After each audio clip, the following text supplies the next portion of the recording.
Hello दोस्तों, नमस्कार। आपके अपने YouTube चैनल आलोक वॉइस वन में स्वागत है।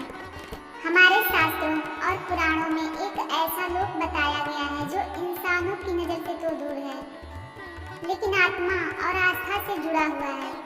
इस लोक का नाम है पितृलोक। कहा जाता है कि यह वही स्थान है जहाँ हमारी आत्माएं, हमारे पूर्वज, हमारे दादा परदादा, यहाँ तक कि पीढ़ियों पहले जी चुके लोग निवास करते हैं।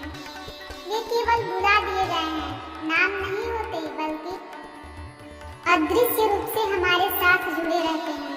कहा जाता है कि जब भी हम अपने जीवन में कठिनाई महसूस करते हैं, अचानक से कोई अनजानी समस्या खड़ी हो जाती है या फिर हमें बार बार अजीब सपने आते हैं, तो यह हमारे पूर्वजों की पुकार होती है।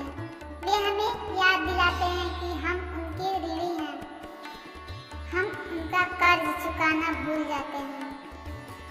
पुराणों के अनुसार हर मनुष्य 3 तरह के ऋण लेकर जन्म लेता है: देव ऋण, ऋषि ऋण और पितृ ऋण। इनमें सबसे गहरा माना गया है पितृ ऋण, क्योंकि अगर हमारे पूर्वज न होते तो हम भी इस दुनिया में न होते। जिस शरीर से हम सांस लेते हैं, जिस घर में हम जन्म लेते हैं, जिस संस्कृति में हम पले बड़े हैं, यह सब हमारे पितरों की ही देन है। यही कारण है कि हिंदू धर्म में पितृपक्ष का विशेष महत्व बताया गया है। यह समय सिर्फ तर्पण और श्राद्ध करने का नहीं है, बल्कि अपने पितरों से जुड़ने का समय है। ऐसा विश्वास है कि इन दिनों में पितृलोक के द्वार खुल जाते हैं और हमारे पूर्वज धरती पर उतरकर अपने वंशजों की कुशलता देखते हैं।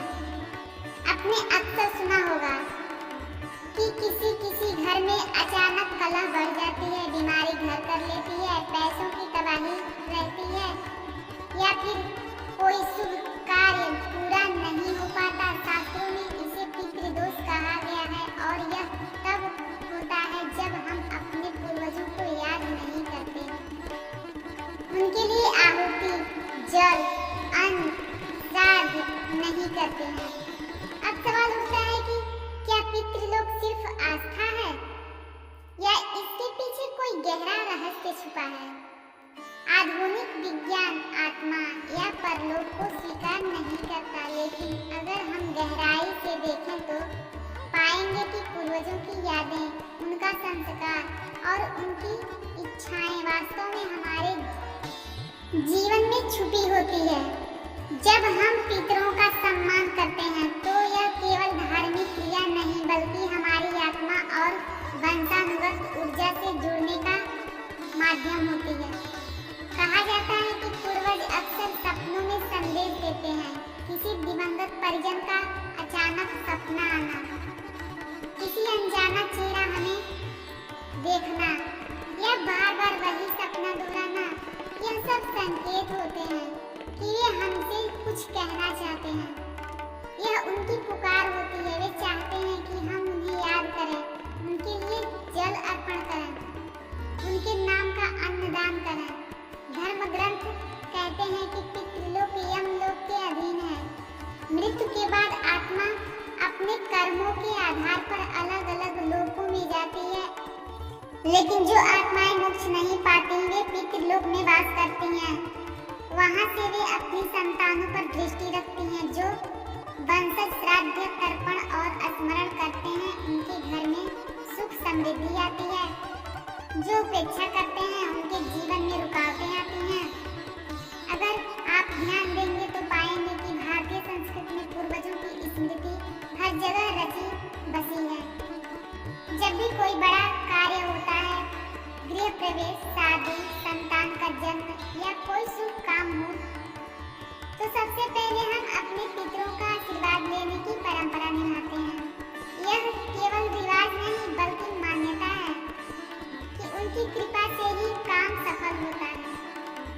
कुछ विद्वान यह भी कहते हैं कि पितृलोक केवल एक अदृश्य लोक नहीं, बल्कि यह हमारी चेतना का वह आयाम है जहाँ से हमारे विचार और संस्कार प्रभावित होते हैं। पूर्वजों की पुकार असल में हमारी आत्मा की गहराई से आती भूल जाते हैं तब जीवन में असंतुलन पैदा होता है दोस्तों। इसीलिए कहा गया है कि श्राद्ध, तर्पण और पिंडदान जैसे कर्मकांड केवल औपचारिकताएं नहीं हैं, ये हमें हमारी जड़ों से जोड़ते हैं। पूर्वजों को याद करने से हमारी आत्मा हल्की होती है, हमें आशीर्वाद मिलता है और जीवन की बाधाएं नष्ट होती हैं। इसीलिए जब भी पितृपक्ष आए या जब भी आप अपने पूर्वजों को याद करें तो उन्हें केवल आंसू न दें, बल्कि जल अर्पण करें, भोजन का दान करें और मन से कहें कि आप हमारे साथ हैं, हम आपको कभी नहीं भूलेंगे। यही पितृलोक का सबसे बड़ा रहस्य है, पूर्वजों की सबसे गहरी पुकार है।